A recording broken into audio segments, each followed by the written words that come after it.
तो दोस्तों video start करने से पहले ही आपको बता दूं कि वीडियो देखते टाइम आप इस वीडियो को जरा भी स्किप ना करें, क्योंकि स्किप करने से आपका कोई फ़ायदा नहीं होने वाला। आपको वीडियो वहीं से ही दोबारा देखना पड़ेगा और उसमें आपका और ज़्यादा टाइम लगेगा। तो बस ये एक सजेशन है, आगे आपकी मर्जी है। अगर आप स्किप करके देखना चाहते हैं तो स्किप करके भी देख सकते हैं। बस मेरा सजेशन था तो मैंने आपको बता दिया। तो कैसे हो आप सब लोग? उम्मीद करता हूँ आप सब लोग ठीक ही होंगे, और अगर नहीं भी हो तो भगवान से प्रार्थना करूँगा कि जल्दी से जल्दी ठीक हो जाओ। बस इतना ही कर सकता हूँ यार फिलहाल के लिए। तो चलो, ये तो हुई एक स्टार्टिंग की बात। तो मुद्दे पे आते हैं लौट के। तो पहले से आप लोग देख रहे हो मेरे चैनल पे ऑलरेडी मैंने 3 वीडियो पोस्ट किए हैं इंजन रीबिल्ड के। मेरी बाइक का जो इंजन है मैंने पूरा उतार के खोल लिया और उसमें जो कमी थी उसको भी दूर कर दिया, कस भी दिया, बाइक पे भी लगा दिया, इंजन ऑयल भी डल गया। अभी परफॉर्मेंस पैक रह गया यार, परफॉर्मेंस पैक पूरा इंस्टॉल नहीं किया, तो पहले उसे ही डाल लेते हैं। तो देखिए दोस्तों, फिलहाल में मेरे जो बाइक का पेट्रोल टैंक है इसमें लगभग 10 लीटर के आसपास पेट्रोल है। थोड़ा बहुत कम या थोड़ा बहुत ज़्यादा भी हो सकता है, मुझे एक्यूरेट तो नहीं पता है। और इसके जो मीटर है अभी इसमें देख लेते हैं थोड़ा सा, अभी इसमें थोड़ा आइडिया हो जाएगा मैं कि कितना है। तो ये देखिए, इसमें लगभग फ़िलहाल में 4 बार है। तो इसका एक बार जो होता है वो रिज़र्व के लिए भी होता है, जो कि ब्लिंक करता है रिज़र्व लगने के बाद। उसके बाद इसमें 4 बार और हैं। तो 1.9 लीटर के हिसाब से देखा जाए तो लगभग 10 लीटर से आसपास ही है। थोड़ा बहुत ज़्यादा भी हो सकता है क्योंकि इतना एक्यूरेट ये भी मीटर नहीं होता है। तो अभी हम इसमें 40 शूटर एडिटिव डालेंगे। तो देखिए दोस्तों, ये है मेरे हाथ में फ़िलहाल में 40 एडिटिव शूटर। इस पर साफ साफ लिखा है fuel system cleaner, Likki Molly का है ये। और इसके ढक्कन के अंदर एक और जो कैप है वो भी है। तो पहले ये खोलनी पड़ेगी। इसको खोलना थोड़ा टिपिकल है, तो मैं ज़रा खोल लेता हूँ फिर आपको दिखाता हूँ। तो देखिए दोस्तों, फिलहाल में मैंने ये जो बोतल है खोल ली है पूरी, और अभी मैं इसको 10 लीटर के टैंक में पूरे में 10 लीटर पेट्रोल में मिक्स करने जा रहा हूँ। तो ये देखिए, ये मैंने पूरी की पूरी इसमें डाल दी। 80 ml की पूरी बोतल इसमें डाल दी है। और आगे जो रिज़ल्ट होगा वो मैं आपके साथ शेयर करूँगा। तो आप वीडियो देखते रहिए मेरी, आगे आपको पता लग जाएगा क्या रिज़ल्ट। तो यार परफॉर्मेंस पैक तो डल गया। तो अब देखिए, ये जो आप देख रहे हैं ना पीछे मेरे बैकग्राउंड में, ये यहाँ पे पहले कभी कमल के फूल उगा करते थे काफ़ी सारे, तो इस साल नहीं उगे हैं, पता नहीं क्यों। दोबारा लौट के आते हैं टॉपिक पे। तो आज की वीडियो में हम कवर करेंगे क्या क्या, ये मैं आपको पहले से ही बता देता हूँ। तो आज की वीडियो में हम कवर करेंगे कि इसका इंजन खुला क्यों, पहला कारण, उस इंजन के अंदर ऐसा क्या निकला जिसकी वजह से मतलब मैं भी थोड़ा चौंक गया। उस इंजन का जो मतलब रिजोल्यूशन था, क्या किया, रिजोल्यूशन में क्या हुआ, कुछ पार्ट डले नहीं डले, अगर डले तो क्या क्या पार्ट डले, किसकी कितनी कॉस्ट आई, कहाँ से परचेज़ किया, टाइम कितना लगा, कैसे लगा। तो मतलब ये सारे पॉइंट अब हम इस वीडियो में आगे कवर करेंगे। उससे पहले इसका एक बार एग्जॉस्ट सुनते हैं, साउंड सुनते हैं इंजन का। तो देखिए, ये फिलहाल मैं इसका इंजन किल स्विच ऑन किया, बाइक मेरी ऑलरेडी न्यूट्रल में। तो एक बार इसका इंजन सेल्फ लगाता हूँ, ये देखिए।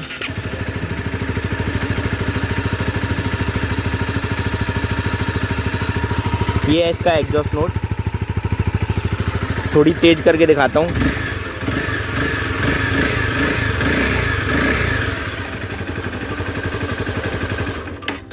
तो अभी आपने सुना कि इसका जो एग्जॉस्ट नोट है वो भी काफ़ी सही हो गया है, और इंजन की जो आवाज़ है वो भी बिल्कुल ख़त्म हो गई है। बस थोड़ा सा क्लिकिंग साउंड है, वो इस वजह से है क्योंकि जो सिम का साइज़ है वो बदल गया है फ़िलहाल में, क्योंकि जो क्लीनिंग है वो अच्छे लेवल की हो गई है, क्योंकि मैंने ही की है, इस वजह से क्लीनिंग अच्छे लेवल की हो गई है। अगर किसी मैकेनिक से कराता तो इतने अच्छे लेवल की क्लीनिंग कोई मैकेनिक नहीं करता, और सिम तो चेंज कर ही देता लेकिन क्लीनिंग प्रॉपर नहीं करता। तो मुद्दे पे आ गए हम कि हमें इंजन खोलना क्यों पड़ा, क्योंकि इसमें एक साउंड था थोड़ा सा, वो मुझे दूर करना था, इस वजह से इसका इंजन खोलना पड़ा। दूसरी बात कि साउंड किस वजह से था, क्या ऐसी चीज़ थी कि जिसकी वजह से साउंड था। तो मैंने पहले भी आपको अपने वीडियोस में दिखाया कि इसके जो इंजन है उसके अंदर कुछ एक रोलर निकले थे, लास्ट वीडियोस में आपको दिखाया मैंने।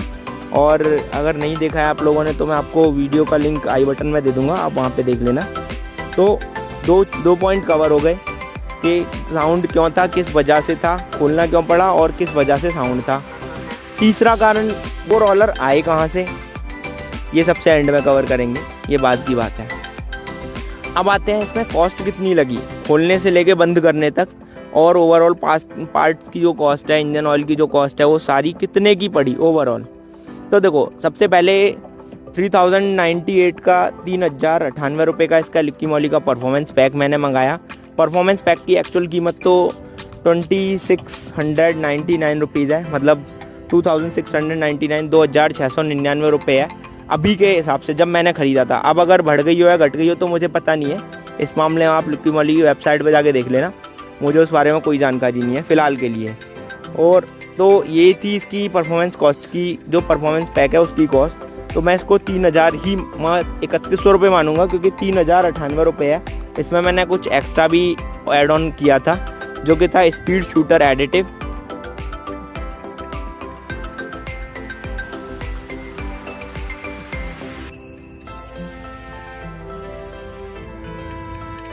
तो यार अगली जो कॉस्ट है वो इसके पार्ट्स की। तो पार्ट्स में क्या क्या डला, इसका जो एक स्टेटर है वो डला, आपको मैंने दिखाया था लास्ट वीडियो में। अगर आपने नहीं देखा है तो आपको एक बार वीडियो का लिंक आई बटन में दे दूंगा, आप देख लेना वहाँ पे। तो ये दो चीज़ इसमें मेन पड़ी। इसके अलावा इसका ओवरऑल पूरा पैकिंग सेट इंजन का, जो कि लगभग 400 रुपये के आसपास का था। ओवरऑल जितनी पैकिंग थी वो 400 या 500 रुपये के आसपास थी, मुझे पूरा याद नहीं है क्योंकि स्टेटर और उनके सारे रुपए एक साथ लगाए थे। तो लगभग मेरा ओवरऑल 3300 के आसपास का बिल था। तो वो 400 की थी या 500 की, मुझे कंफर्म नहीं पता है। तो वो था एक। तो ओवरऑल अगर उसको 3500 रुपये मान लो, 3500 वो और 3100 वो, ओवरऑल लगभग आप अभी के लिए 6500 लगभग मान सकते हैं, क्योंकि इतने ही रुपए अभी तक इसमें लगे हैं इंजन में। ये तो है इंजन की पार्ट्स की कॉस्ट और ऑयल की कॉस्ट। अभी इसमें लेबर के चार्ज इंक्लूडेड नहीं किए मैंने, क्योंकि जो मैकेनिक है जिसकी मैंने हेल्प ली इस वीडियो को, मतलब इस इंजन को रिबिल्ड करने में, वो मेरा फ्रेंड है। और मेरा फ्रेंड मुझसे कितने चार्ज करेगा, क्या करेगा, करेगा भी या नहीं करेगा, मुझे नहीं पता है। या जितना मैं दे दूंगा उसको एक्सेप्ट कर लेगा, मुझे इस बारे में नहीं पता है। तो सिंपली मैं उसके भी अगर आपको बताऊं, अगर आप कहीं से कोई एक्सटर्नल मैकेनिक हायर करते हो तो वो आपसे जनरली 500 रुपये तो मिनिमम चार्ज करेगा ही करेगा, अगर वो 2-3 घंटे भी आपकी बाइक पे काम करता है, खासतौर पे CBR 250R पे, या इससे बड़ी किसी भी, या इसके लेवल की किसी भी बाइक पे। क्योंकि मैकेनिक्स का मानना है कि जितनी महंगी बाइक बंदे के पास है ना, उससे उतना ही ज़्यादा चार्ज करो, क्योंकि उससे उनको लगता है कि बंदे के पास महंगी बाइक है तो महंगा खर्चा भी अफोर्ड कर ही लेगा। और होता भी है यार जनरली, अगर आपके पास 2 लाख रुपए से ऊपर की बाइक है, जैसे कि CBR है, ये उस टाइम पे मैंने 2,12,000 में ख़रीदी थी। 2,12,000 में ऑन रोड पे ये पूरी तरह आई थी, इंश्योरेंस वगैरह सारे पेपर बनने के बाद। तो ये है इसकी ओवरऑल कॉस्ट पे आ गए हम कि कॉस्ट कितनी हो गई। तो लगभग 6,500 रुपये अभी तक इसमें लग चुके हैं ओवरऑल। और जो लिक्की मॉली की वेबसाइट है LRL मोटर्स, उस पर मैंने इसका जो चैन स्पॉकेट है वो भी ऑर्डर किया था 1999 रुपये का, 1999 रुपीज़ का, जो कि आउट ऑफ स्टॉक हो गया मेरे ऑर्डर करने से पहले ही। तो उन्होंने सिंपली मुझे मतलब कॉल करके बोला कि हम आपका ये ऑर्डर फुलफ़िल नहीं कर सकते हैं और हम इस ऑर्डर को कैंसिल करके आपका रिफ़ंड इनिशिएट कर रहे हैं। तो ये दोनों चीज़ें उन्होंने की, उन्होंने रिफ़ंड भी इनिशिएट कर दिया और मेरा ऑर्डर भी कैंसिल कर दिया। और मुझे फ्यूचर में अगर कभी ये अवेलेबल हुआ, पहले तो उन्होंने यही पूछा था कि अगर आप 1 महीने वेट कर सकते हो तो आप बताओ, क्योंकि 1 महीने के अंदर ये स्टॉक अवेलेबल होगा, उसके बाद हम जो है आपका ये ऑर्डर प्रोसेस कर पाएंगे, उससे पहले नहीं कर पाएंगे। तो सिंपली अब यार 1 महीने मैं कैसे वेट कर सकता था, अगर मुझे कहीं और से ऑप्शन मिला तो मैं वहाँ से ख़रीद सकता हूँ ना इस चीज़ को। अगर मार्केट में ही मुझे रोलन की चैन किट मिल जाती है तो मैं वहाँ से परचेज़ कर सकता हूँ, क्योंकि कॉस्ट तो फिर भी उतनी ही रहनी है, थोड़ी बहुत ऊपर नीचे रह जाएगी, लेकिन मेरा टाइम बच जाएगा काफ़ी सारा। तो इस वजह से मैंने वो ऑर्डर कैंसिल कराना ही प्रेफर समझा। तो बताता हूँ, लिक्की मॉली के पैक में साथ में ये लिक्की मॉली का स्टिकर भी निकला। चैन की नहीं आई है, एक टी शर्ट आई है जो कि मैंने पहन रखी है फ़िलहाल में। आपको एक बार बस टी शर्ट दिखाऊंगा। ये देखिए, ये लिक्की मॉली लिखा है इस पे। तो ये टी शर्ट आई है और ओवरऑल बस ये सारे गैजेट उस लिक्की मॉली के परफॉर्मेंस पैक के साथ ये टी शर्ट और ये स्टिकर एज अ गिफ्ट आया है। इसके मुझे कोई कॉस्ट पे करनी भी नहीं पड़ी, लेकिन अगर आप ये अदर एक्स्ट्रा खरीदते हो, उनसे अलग से खरीदते हो ये सारी चीज़ें, तो इसके 499 रुपये वो अलग से आपको चार्ज करेंगे, ये तब आपको मिलेगा सारा का सारा। लेकिन ये 1499 रुपये से ऊपर के कोई भी सामान खरीदने पे आपको ये एक गिफ्ट पैक मिल रहा है। इसकी टी शर्ट का साइज़ भी आपसे कंफर्म किया जाएगा कॉल करके कि आपको कौन से साइज़ की टी शर्ट आती है। मिनिमम उनके पास L साइज़ होता है, उससे छोटा साइज़ नहीं होता शायद मेरे हिसाब से, तो उन्होंने मुझे बस यही बोला कि हमारे पास मिनिमम एल साइज़ है, वैसे मेरे एम साइज़ की आती है, मेरे काफ़ी ढीली भी है, पर सही है, कहीं तक एवरेज है यार, चल जाएगी, कोई टेंशन नहीं है। तो अब आते हैं मुद्दे की बात पे कि अभी इसका मैंने पार्ट की कॉस्ट कवर कर दी और इंजन क्यों खोलना पड़ा, क्या कारण था, इस वजह से खोलने का पीछे कारण क्या था, ये सारे कवर कर दिए। अब आते हैं मुद्दे पे कि वो जो रोलर्स हैं वो आए कहाँ से थे। तो यार सिंपल देखो, मैंने डाले नहीं, मैं डालूंगा नहीं अपनी बाइक के इंजन में कोई भी रोलर्स वगैरह, क्योंकि भाई मुझे मेरी बाइक बहुत प्यारी है, मैं नहीं चाहूँगा कि इसका इंजन ख़राब हो, और मैं क्यों चाहूँगा कि मेरी पॉकेट पे कोई इम्पैक्ट पड़े। सिंपल, अगर मेरी बाइक में अगर 2 रुपये का भी सामान लग रहा है तो पॉकेट पे तो इम्पैक्ट कर ही रहा है ना। उससे क्या है, 2 रुपये का या 2000 रुपये का या 20,000 रुपये का, उससे मतलब नहीं है। अगर आपकी बाइक में या किसी भी आप जो भी व्हीकल यूज़ करते हो उसमें अगर कुछ भी सामान लग रहा है तो आपकी पॉकेट पे तो कॉस्ट कर ही रहा है ना वो। तो सिंपल यार देखो, मैं तो डालूंगा नहीं, ना मेरी फैमिली में कोई डालेगा, सिंपल। अब बताता हूँ आपको कि हुआ क्या था।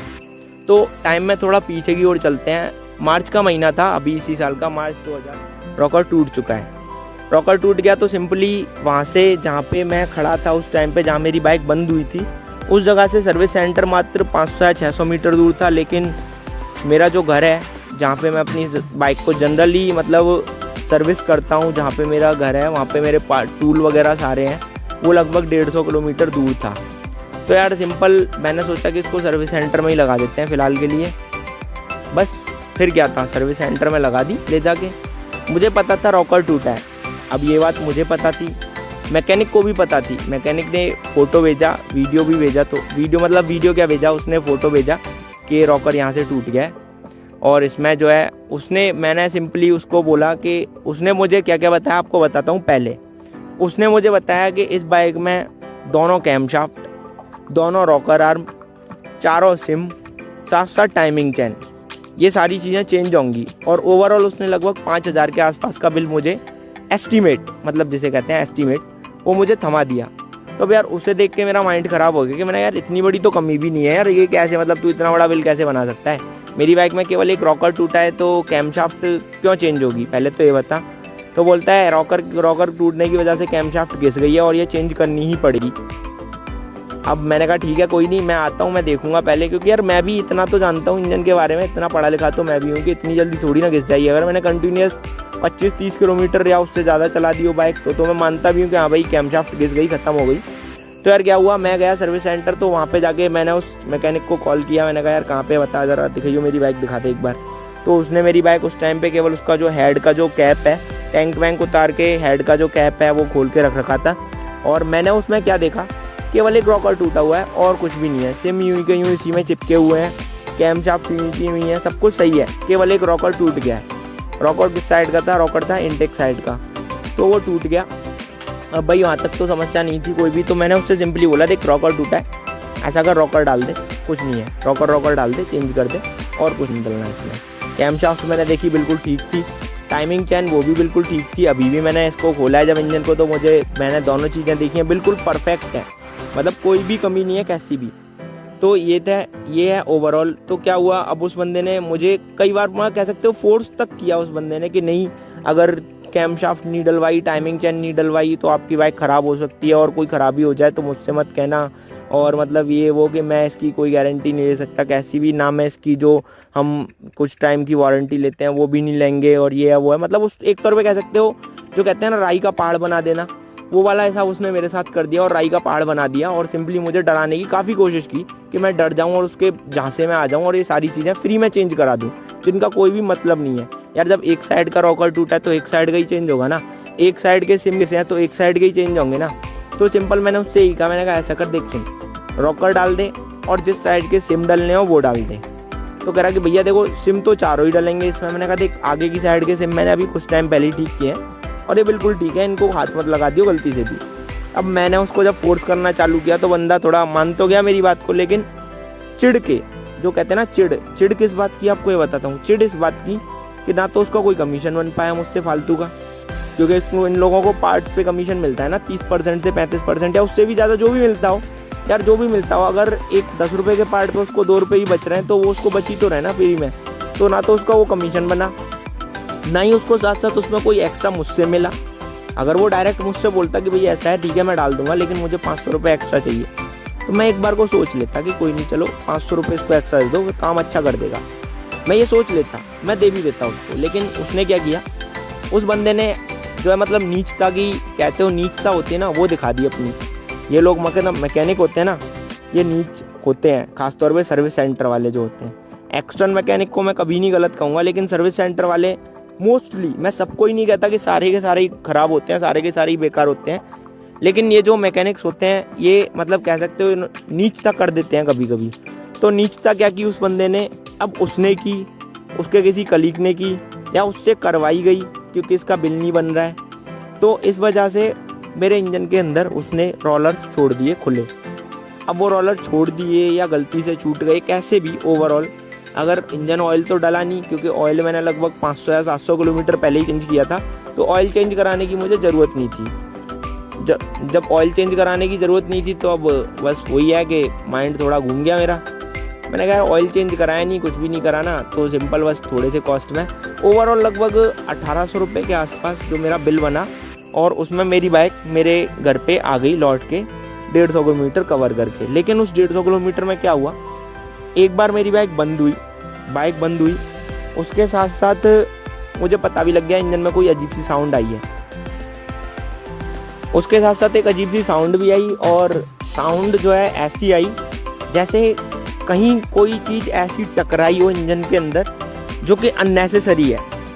तो वो शायद पहला रोलर होगा जो मैग्नेट और स्टेटर के बीच में आया, जिससे कि थोड़ी सी आवाज़ भी आई। मुझे पता भी लगा कि हाँ आवाज़ आई है इंजन में कहीं से, और बाइक बंद भी हुई एक बार। और फिर उसके बाद मैंने जब बाइक दोबारा स्टार्ट की तो स्टार्ट हो गई, कोई बात नहीं हुई। लेकिन फिर आपने लास्ट वीडियो देखी मेरी, लास्ट वीडियो लगभग मैंने 2-3 महीने पहले अपलोड की थी, जो कि ऑल्टरनेटर में रिपेयर कर रहा हूँ इसी बाइक का। तो वो जो रोलर्स हैं उन्होंने मेरी बाइक का जो ऑल्टरनेटर है वो ख़राब कर दिया ढंग से। मतलब उस बार तो मैंने रिपेयर कर लिया, लेकिन अब यार इंजन के अंदर भी तो रोलर बचे थे काफ़ी सारे। तो अब मैंने ऑल्टरनेटर खोल के देखा, बाद में जब मुझे पता मैंने एक बार फिर बीच में ऐसे ही सोचा कि चलो कोई नहीं, इंजन ऑयल एक बार चेक कर लेते हैं, इंजन ऑयल में तो कुछ गड़बड़ नहीं है, तो इंजन ऑयल से ही पता लग जाएगा। तो सिंपल यार क्या हुआ, जब मैंने इंजन ऑयल निकाला तो उसके साथ साथ ना 3-4 रोलर बाहर आ गए। मैं उन्हें देख के डर गया। अब मैं डर गया तो क्या हुआ, अब डरने के बाद तो बस सिंपली कह सकते हो माइंड ख़राब हो ही जाता है।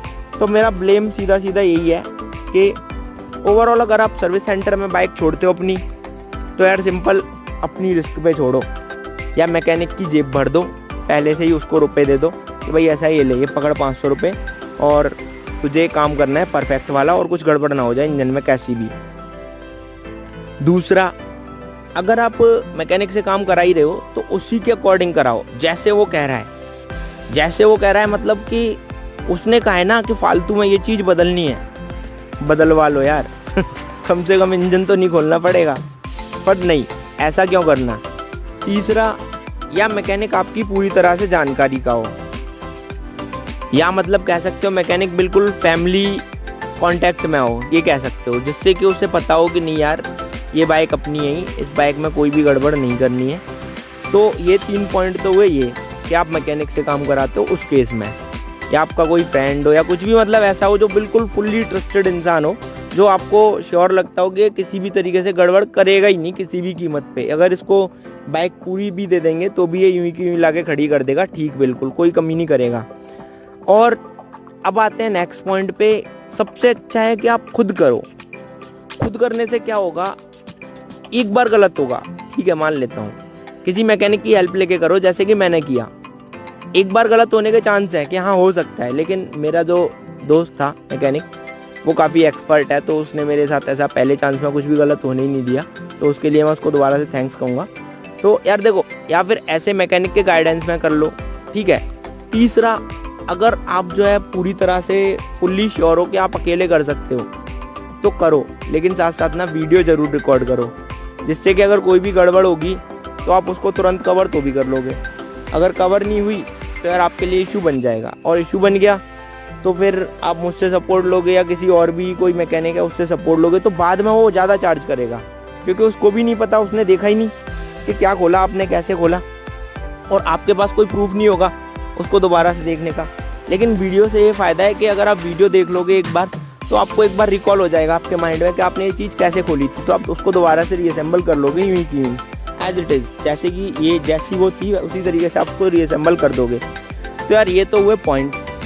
अब वो रोलर किसने डाले, कहाँ से डाले, ये मुझे अभी तक सीरियसली नहीं पता है, लेकिन मेरा जो बिल्कुल श्योर डाउट है वो यही है कि मैकेनिक ने या उसके किसी साथी ने डाले या डलवाए। तो यार इस बात से सिद्ध होता है कि जो सर्विस सेंटर वाले होते हैं ना, ये सीरियसली कुछ, मैं अब इनके लिए वर्ड क्या यूज़ करूँ, आप जो भी वर्ड लगाना चाहो, जो भी गंदे से गंदा वर्ड हो आप यूज़ कर सकते हो, कि ये वो होते हैं पक्के वाले, ठीक है।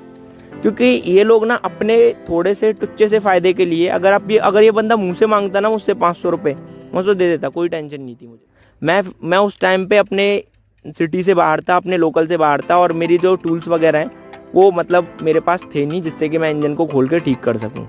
और जहाँ टूल नहीं होते तो यार वहाँ तो मैं काम कर ही नहीं सकता। मैं टूल कितने खरीदूंगा, और मैं वो भी 1-2 किलोमीटर दूर नहीं, मैं 150 किलोमीटर दूर था अपने घर से, कैसे करता, नहीं हो सकता था यार। तो अगर मैं किसी गाड़ी में भी टो करके ले जाता तो भी मेरी जो टो करने का जो खर्चा है वो भी कम से कम सोचता तो 2 से 3 हज़ार रुपये मेरे टो करने के लग जाते। इसलिए मैंने सोचा कि कोई नहीं, इसी सर्विस सेंटर पे करा लेते हैं, इससे कम ही खर्चा आएगा। लेकिन यहाँ तो ज़्यादा हो गया उल्टा। तो यार ये जो है ना, ये सारी की सारी करतूत उसी सर्विस सेंटर की है। मैं डायरेक्ट उस सर्विस सेंटर को ब्लेम कर रहा हूँ इस वीडियो में, लेकिन किसी बंदे को पर्टिकुलर ब्लेम नहीं कर रहा हूँ। सर्विस सेंटर का नाम इसलिए नहीं बताऊँगा क्योंकि मैं नहीं चाहता कि एक गंदे बंदे की वजह से, एक मछली की वजह से पूरा तालाब गंदा हो जाए। क्योंकि आप लोग भी अगर उस सर्विस सेंटर पे कुछ काम कराते होगे ना, तो आप लोगों के भी ना एक तौर पे माइंड में कीड़ा बैठ जाएगा कि नहीं यार, इस सर्विस सेंटर पे नहीं जाना। मैं चाहूँ तो ये कर सकता हूँ, मैं उसका नाम ले सकता हूँ, बेहिचक ले सकता हूँ, क्योंकि मेरे पास प्रूफ है, मेरे पास बिल है उसका दिया हुआ जेन्युइन। मेरे जो कार्ड है उस पर उसकी एंट्री है पेमेंट लेने की, कि उसका मेरा पूरा पेमेंट कार्ड से पे किया है, तो उसकी पूरी एंट्री भी है, सब कुछ है। और लेकिन यार बस प्रूफ नहीं है कि ये काम उसी ने किया। अगर प्रूफ होता तो मैं बस सिंपल कहता हूँ कि उस सर्विस सेंटर पे इतना कर रहा जुर्माना लगवाता ना कि वो याद करता कि हाँ किसी की बाइक में गड़बड़ी की थी मेरे बंदे ने। उस बंदे को तो निकालता ही निकालता, साथ साथ मुझे जुर्माना भी उसे पे करना ही पड़ता, राजी राजी वरना कानून के रास्ते, सिंपल। तो बस यार यही मैं कहूँगा आपसे कि सर्विस सेंटर पे बाइक लगाओ तो अपनी रिस्क पे लगाओ, अन्यथा आपकी कोई जानकारी का मैकेनिक है उसकी हेल्प में लगाओ, या फिर तीसरा लगाओ ही मत, अपने आप करो। अब आते हैं स्पेशल टूल्स पे। तो यार टूल्स क्या क्या यूज़ हुए, तो देखिए दोस्तों, ये हैं वो टूल्स जिनकी हेल्प से मैंने पूरा इंजन खोला। सबसे मैंने ये है 14 mm का लंबे वाला सॉकेट, लॉन्ग सॉकेट इसको बोलते हैं। ये देखिए, ये 14 mm इस पर क्लियर मेंशन है, और ये लगभग 3 इंच लंबा है यहाँ से लेके यहाँ तक, और इसकी जो एक्स्ट्रा जो गैप है वो ओवरऑल 3, ये मतलब इसका जो सॉकेट साइज है वो 14 mm का है। और इसके साथ में ये हैंडल, ये इस हैंडल में कुछ इस तरीके से लग जाता है, आपको एक बार लगा के दिखाता हूँ। इस तरीके से लग जाता है इसमें। और ये जो है, यही जो टूल है, केवल यही इसका जो हेड है उसको खोल सकता है, अदरवाइज कोई भी टूल उसके हेड को नहीं खोल सकता है। क्योंकि ये टूल पर्टिकुलरली, ये जो स्पेस है ना इसका, ये जो साइज है, ये जो मोटाई है, केवल इतनी मोटाई तक का ही सॉकेट उस हेड के जो उसमें खांचा दिया है उसमें अंदर जा सकता है। इससे ज़्यादा मोटाई का अगर इतना भी हो गया ना, ये जो इसका ऊपर का भाग है, तो भी ये अंदर नहीं जाएगा, उसके हेड में बोल्ट नट तक नहीं पहुंचेगा। और नट तक नहीं पहुंचा तो नट खुलेगा ही नहीं, उसमें फिक्स ही नहीं होगा, तो खुलेगा कैसे, आप भी सोच सकते हो। तो ये है एक 14 mm का सॉकेट लंबे वाला, ये 2 इंच इसका सॉकेट का साइज है और 3 इंच का ये ओवरऑल साइज है। और इसके अलावा ये है 25 mm का सॉकेट, ये आप देख रहे हैं, सॉरी 24 mm का है, 25 का नहीं है। तो ये 24 mm का सॉकेट है। ये जो है, जो क्लच का जो असेंबली है उसको ओपन करने के काम आया, इसकी हेल्प से मैंने क्लच की असेंबली ओपन की। तो ये मैं रख देता हूँ साइड में। और ये है एक 18 mm का है या 16, ये 18 mm का सॉकेट है। इसकी हेल्प से मैंने जो उसकी मैग्नेट थी, जो मैग्नेट है जो स्टेटर के चारों तरफ घूमती है, क्रैंक से कनेक्ट रहती है, उसको खोला। ये तो थे इसके इंजन के जो मेन कंपोनेंट है उनको खोलने वाले टूल। ये जो 12 mm का सॉकेट है, ये 12 mm ये छोटे वाले हैंडल से काम करता है, ये वाला हैंडल छोटा सा है। ये वाला आपको मेरी कई वीडियोस में दिखेगा, ये जो हैंडल है ये स्पैनर आपको कई वीडियोस में दिख जाएगा। तो ये 12 mm का सॉकेट है। मैं आपको एक बार दोबारा दिखा देता हूँ सही से।